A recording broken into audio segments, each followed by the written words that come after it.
What if I told you that you could eat the same bread, rice, or pasta you love and still lose belly fat just by changing the order you eat your food? That's exactly what researchers at Weill Cornell discovered. In the next few minutes, I'll reveal how the Carbs-Last Method works and how you can use it tonight to flatten glucose spikes, reduce cravings, and finally start burning fat without giving up carbs. I'm not a doctor, this is educational, built from published research and credible experts. Use it to guide smart choices and always talk to your healthcare provider if you have medical conditions or take medication. Before we dive in, tap like, hit subscribe, and tell me in the comments which carb you'd keep forever if you had to pick just one: bread, rice, pasta, or potatoes. You won't need to quit it. You'll just learn how to control it. Let us start with the simple truth almost nobody tells you. Your body doesn't just react to what you eat. It reacts to the order you eat it. When you lead a meal with fast carbs, white bread, rice, pasta, sugary drinks, you get a sharp rise in blood sugar. Insulin shoots up to deal with it, and fat burning switches off for hours. That's the storage state. But when you lead with protein and fiber with a little healthy fat, the stomach empties more slowly. Your small intestine releases satiety hormones like GLP-1 and PYY, and the glucose from those very same carbs trickles in much more gently. Cravings quiet down, energy steadies, and your body has windows between meals where it can actually access stored fat. And this isn't theory. Clinical trials took the exact same plate: protein, vegetables, and starch, and simply changed the order of eating. When people ate protein and vegetables before the starch, their post-meal glucose and insulin were dramatically lower than when they started with the starch. Same foods, different sequence, totally different hormonal outcome. That's why I say you don't need to fear carbs. You need to sequence them. Here's the rule you can remember when you're tired or stressed: protein, fiber, fat, then carbs. PFF C, that's it. You don't have to count every gram or carry a scale. You just decide what hits your mouth first. Let's make this practical, starting with breakfast. If you usually lead with toast, cereal, or juice, you're asking for a mid-morning crash. Flip it, start with eggs and spinach cooked in olive oil. Or go Greek yogurt, or skyr mixed with chia, or ground flax, and a handful of berries. Finish that base, pause. Then, if you still want a slice of bread, have it after. If you love smoothies, build the base first. Protein powder, yogurt, and chia seeds. Sip half, then add fruit or a small portion of oats, and finish it. Same ingredients, different order, different day. Lunch, stop letting the breadbasket set your hormones for the afternoon.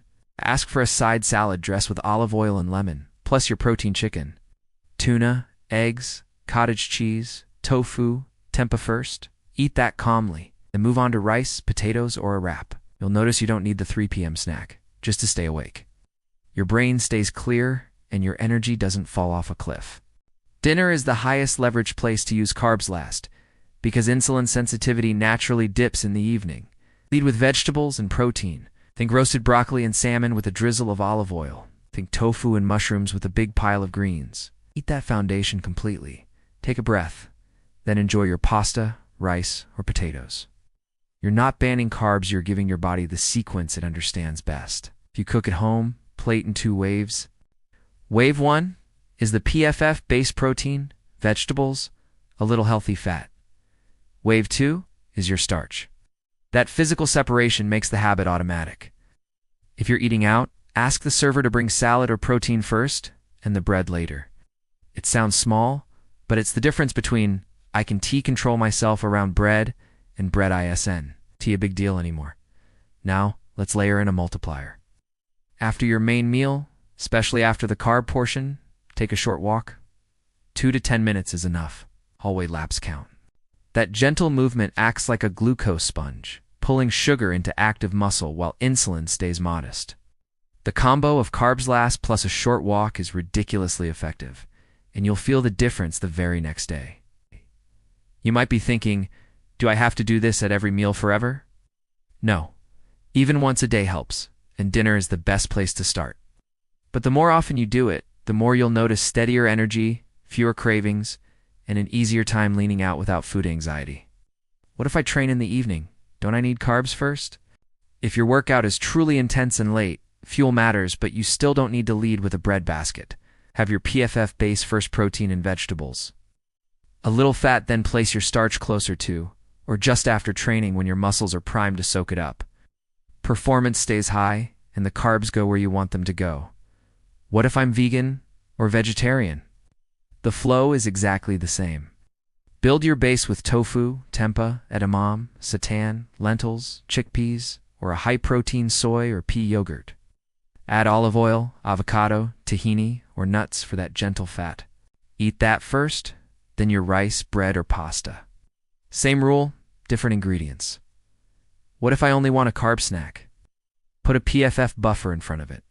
A few spoons of Greek or soy yogurt, a boiled egg, a handful of edamame, or nuts, even a tablespoon of chia gel and water. Give it 3 minutes, then have your snack. You'll automatically eat less, and you won't trigger a craving spiral. What about cultural meals where rice or bread is central? Keep the tradition and adjust the flow. Start with a small bowl of lentil soup or salad. Add a piece of protein like fish or chicken, or a bean dish. Drizzle some olive oil, or use a tahini-based dip, and enjoy the rice or bread afterward. If dessert is part of the ritual, take a short walk first, then savor a few mindful bites. The ritual stays. The response changes. What about diabetes or medication? Food order is a gentle lever, but if you use glucose-lowering meds or insulin, keep your healthcare provider in the loop. Don't change prescriptions based on a video. Use Carbs-Last as supportive structure alongside your care team's plan. Now let's talk about why this works at a deeper level without drowning you in jargon. Protein stimulates LSLs in your intestine to release GLP-1. That's your built-in appetite brake. It slows stomach emptying and tells your brain you're satisfied. Viscous fibers, beans, oats, barley, chia, psyllium form a gel that physically slows down how quickly carbs hit your bloodstream. A small amount of fat, especially monosaturated fats like olive oil, also delays gastric emptying and steadies absorption. When you put those three before starch, you create a hormonal environment that favors calm, steady energy, and gives you time between meals with insulin low enough for fat burning to actually happen. There's also the second meal effect. Eat protein and fiber at one meal, and your body often handles the next meal better, with a smaller spike, even if that next meal includes carbs. So when you stack PFF meals across the day, momentum builds. Add the post-meal walk, and you've got a simple, sustainable system that works in the real world, not just on paper. Let's build you a 7-day test drive so you feel this, not just hear it. On day 1, fix dinner only.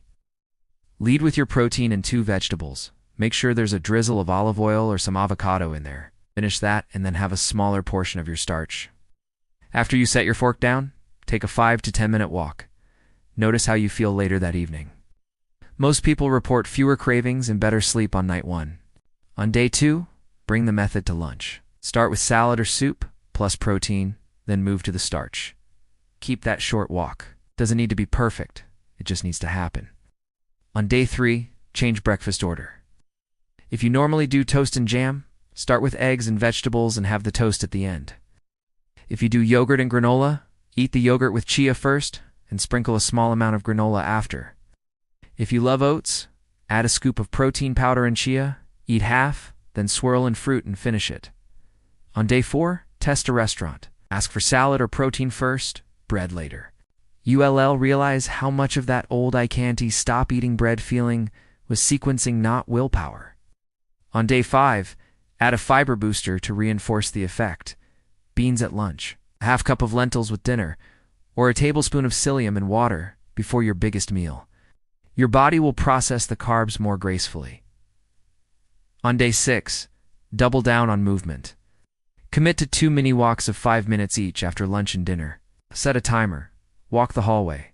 Pace while you check messages. Make it impossible to skip. On day 7, stack everything. PFF before carbs at every meal. Mini walk after, and finish dinner 3 hours before bed if you can. Go to sleep and pay attention to how you feel in the morning. Less bloating, steadier energy, a surprisingly calmer appetite.